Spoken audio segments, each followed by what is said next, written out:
Good afternoon, everybody. Welcome back to another reading of the Bible. I want to read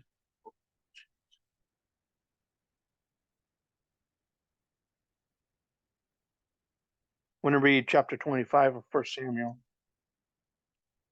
here because it gives us that Samuel the prophet has died. So here we go.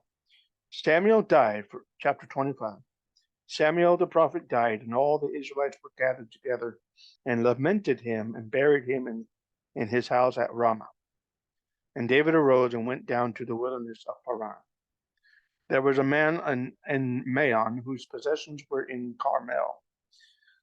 And the man was very great, and he had 3,000 sheep and 1,000 goats, and he was shearing his sheep in Carmel. Now the name of the man was Nabal, and the name of his wife Abigail. And she was a woman of good understanding and of a beautiful countenance, but the man was churlish, interesting word. Verse 3, churlish, harsh, and evil in his doings, and he was of the house of Caleb. Caleb was a good guy too. David heard in the wilderness that Nabal did shear his sheep.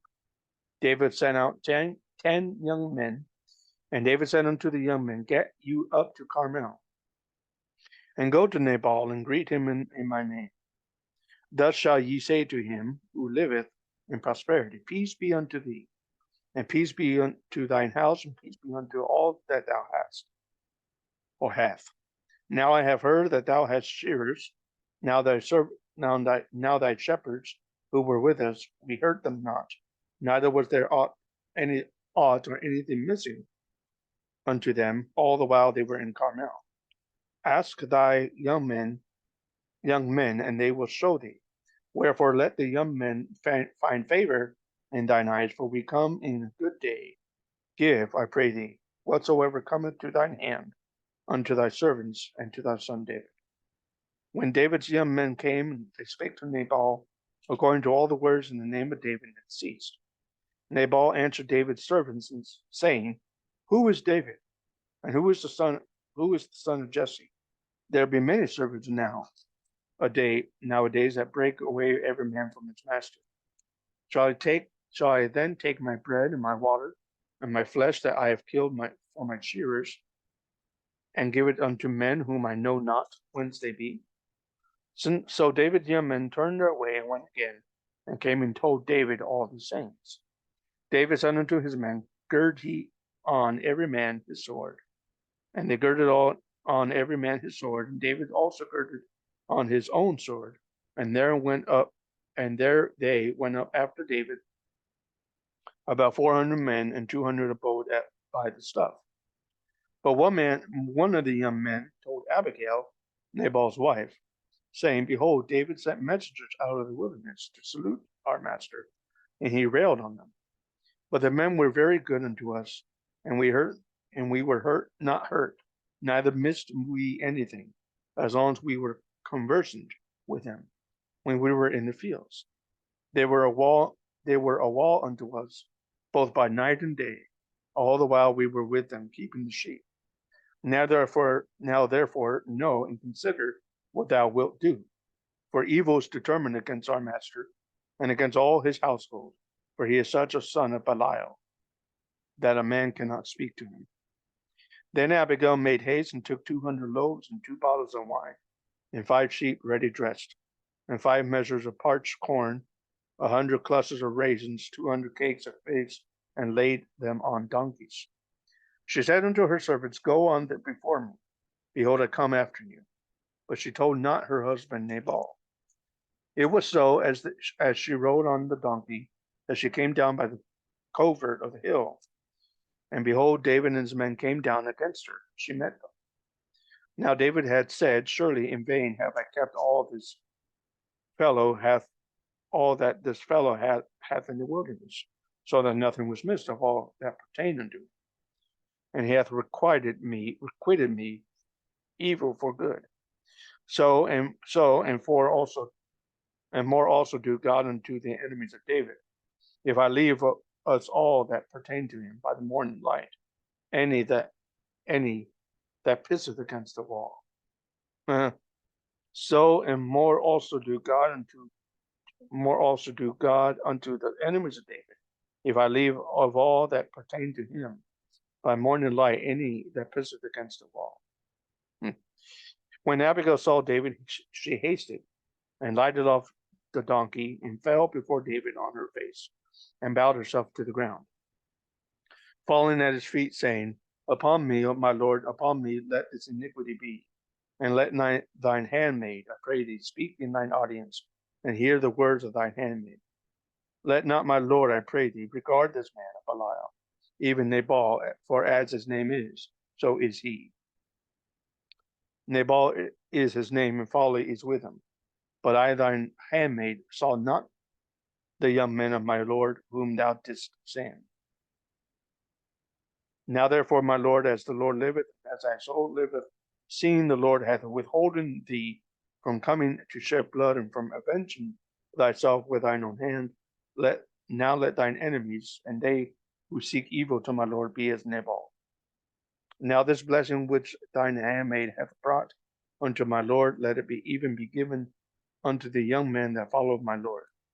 I pray thee, forgive the trespass of thine handmaid. For the Lord will certainly make my Lord a sure house, because my Lord fighteth the battles of the Lord, and evil hath not been found in thee all thy days. Yet a man is risen to pursue thee and to seek thy soul, but the soul of my Lord shall be bound in a bundle of life with the Lord thy God. And the souls of thine enemies, them shall he sling out as out of the middle of a sling. It shall come to pass when the Lord shall have done to my Lord according to all the good that he hath spoken concerning thee, and shall have appointed thee ruler over Israel, that this shall be no grief unto thee, nor offense of heart unto my Lord, either that thou hadst shed blood causeless, or that my Lord hath avenged himself. But when the Lord shall have dealt well with my Lord, then remember thine handmaid. David said to Abigail, Blessed be the Lord God of Israel, who sent thee this day to meet me. Blessed be thy advice, and blessed be thou, who hast kept me this day from coming to shed blood, and from avenging myself with mine own hand. Excuse me, for in very deed, as the Lord God of Israel liveth, who hath kept me back from hurting thee, except thou hast hasted and come to meet me, surely there had not been left unto Nabal by the morning light any that pisseth against the wall. So David received of her hand that which she had brought him, and said unto her, Go up in peace to thine house. See, I have hearkened unto thy voice, and have accepted thy person. Abigail came to Nabal, and behold, he held a feast in his house like the feast of a king. And Nabal's heart was merry, within him, for he was very drunken. Wherefore she told him nothing, less or more, until the morning light. But it came to pass in the morning, when the wine was gone out of Nabal, and his wife had told him these things, that his heart died within him, and he became as a stone. It came to pass about 10 days after that the Lord smote Nabal, that he died.